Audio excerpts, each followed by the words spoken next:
Are there cultural differences in the perception of orgasm and sexuality? Why do some women lose interest in sex during menopause?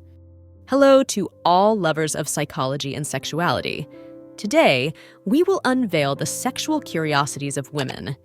If you are interested in these topics, make sure to subscribe and activate the notification bell to not miss our future videos. Also, leave us comments and share your experiences in the section below. Let's get started.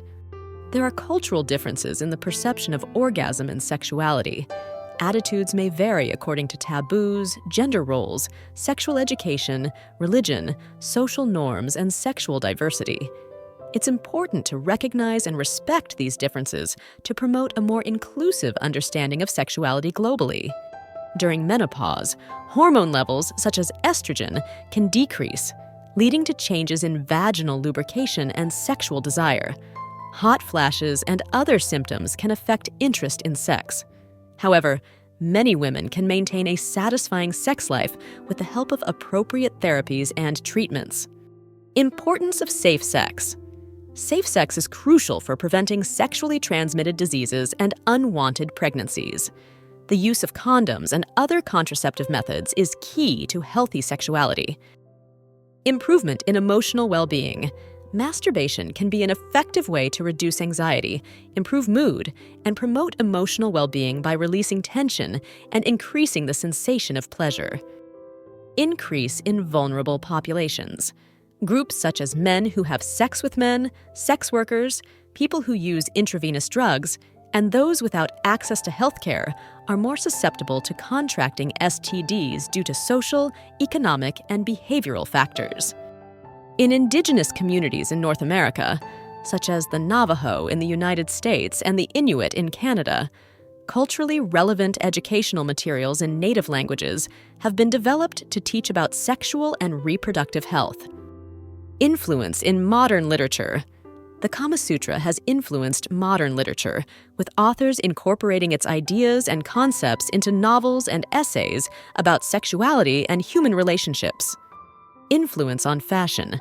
The Kamasutra has inspired lingerie designs and erotic fashion that reflect the sensuality and intimacy celebrated in its teachings. Intimacy-favoring positions.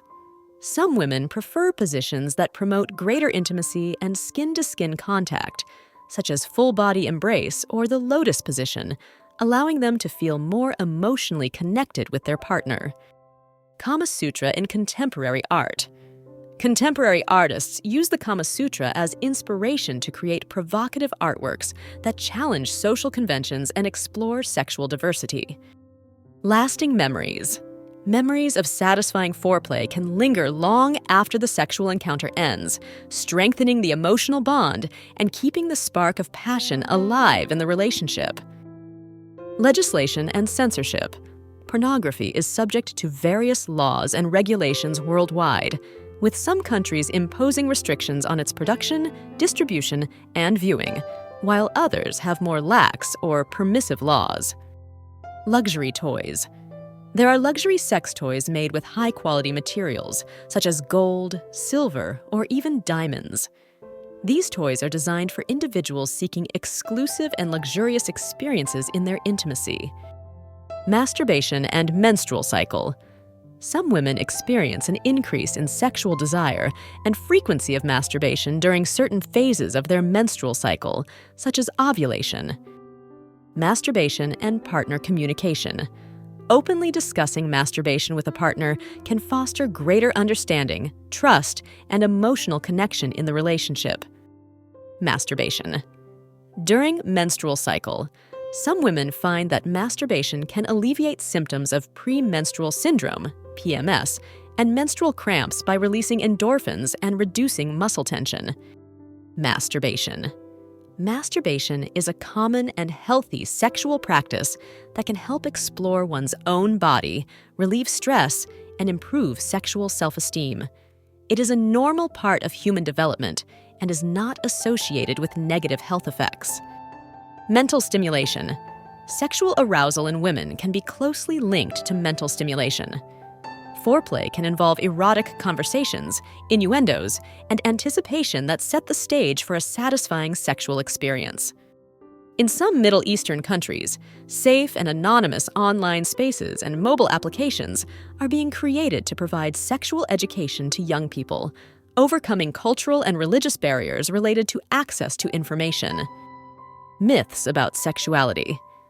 There are many myths and misconceptions about sexuality that persist in society, such as the idea that masturbation is harmful or that virginity is related to moral purity, which can negatively affect attitudes and sexual behaviors. Need for professional consultation. If premature ejaculation significantly interferes with a man's sexual life and emotional well-being, it is important to seek professional help from a doctor, sexual therapist, or counselor to find the best management and treatment strategies. In Nordic countries like Sweden and Norway, sexual education is integrated into the school curriculum from an early age, addressing topics such as consent, sexual diversity, and equitable relationships. Onset age. Premature ejaculation typically begins in adolescence or early adulthood, but it can persist throughout life if not properly treated. Partner's role. The partner's attitude and response to premature ejaculation can influence how the problem is perceived and managed. Open communication and mutual support can be crucial in addressing the situation. Podcasts and radio programs. There are radio programs and podcasts that address topics related to the Kamasutra, offering debates, interviews, and advice on sexuality and relationships based on its principles. Pornography and sexual perception. Pornography can influence sexual perception and expectations, but it's important to recognize that pornography does not necessarily reflect reality and can distort ideas about sex, the body, and intimate relationships. Pregnancy fetishism. Some people find sexual arousal in the physical and hormonal changes associated with pregnancy. This can manifest as increased sexual interest in pregnant women. Prevalence. Anorgasmia affects people of all ages and genders. It is estimated that between 10% and 15% of women experience anorgasmia at some point in their lives. Professional treatment. For those individuals experiencing distress or difficulties due to their fetishes, seeking professional help from sex therapists or psychologists can be beneficial. Therapy can help address underlying concerns and provide strategies for managing fetishes in a healthy way. Psychology behind fetishes. Psychologists and sex therapists study fetishes to better understand their impact on people's sexual lives and how they can affect interpersonal relationships. Most fetishes are believed to be harmless and can be a normal part of human sexuality. Regulations and standards. In many countries, sex toys are subject to specific regulations and standards to ensure their safety and quality, including material testing and age-related sales restrictions. Human sexuality is a fascinating and diverse field that never ceases to amaze us. Sexual curiosities unveil the wonderful complexity of the human experience in the intimate realm. As we explore and understand these facts, it is crucial to remember that each individual is unique in their sexual experience. Respecting and communicating with your partner are the keys to a satisfying and healthy sexual life. Sexual education and understanding are essential tools for fully embracing our sexuality.